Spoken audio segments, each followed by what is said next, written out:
Nah, siapa contoh tokoh reform yang mempraktekkan sistem presbyterian ini? John Calvin, saudara.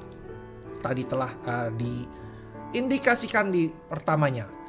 Saya sebutkan itu dari terdapat di institusionya, misalnya di buku keempat, di chapter ketiga, dan di nomor keempat.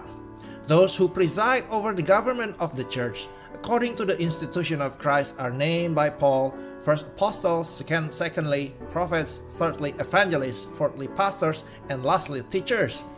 Tuh, dari Efesus 4 ayat 11. Of this only the two last have an ordinary office in the church. Saya terjemahkan. Mereka yang memimpin pemerintahan gereja sesuai dengan ketetapan Kristus disebut oleh Paulus. Pertama, rasul, kedua nabi, ketiga penginjil, keempat gembala, dan yang terakhir pengajar. Dari mereka hanya dua yang terakhir yang memiliki jabatan umum. Ya, gembala dan pengajar ini jabatan umum.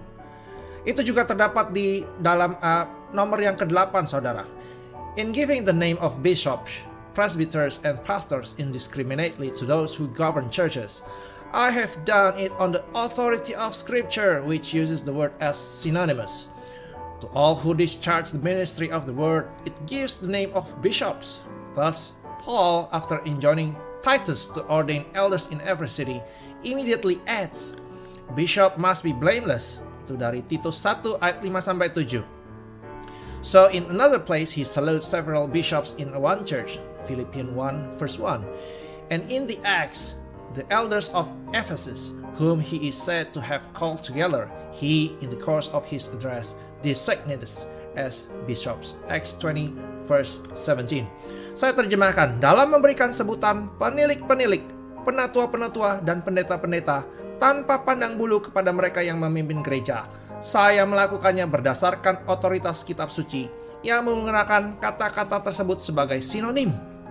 Kepada mereka orang yang melaksanakan pelayanan firman, ia memberikan sebutan penatua-penatua. Demikian pula Paulus, setelah bergabung dengan Titus untuk menahbiskan penatua-penatua di setiap kota, Paulus segera menambahkan, seorang penilik haruslah seorang yang tak bercacat, dan seterusnya. Titus 1, 5, 7.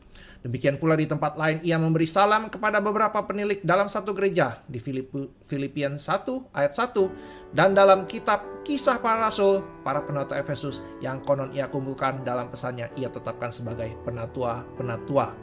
Majemuk, Kisah Para Rasul 20 ayat 17. Jadi, gereja Reform adalah gereja Presbyterian.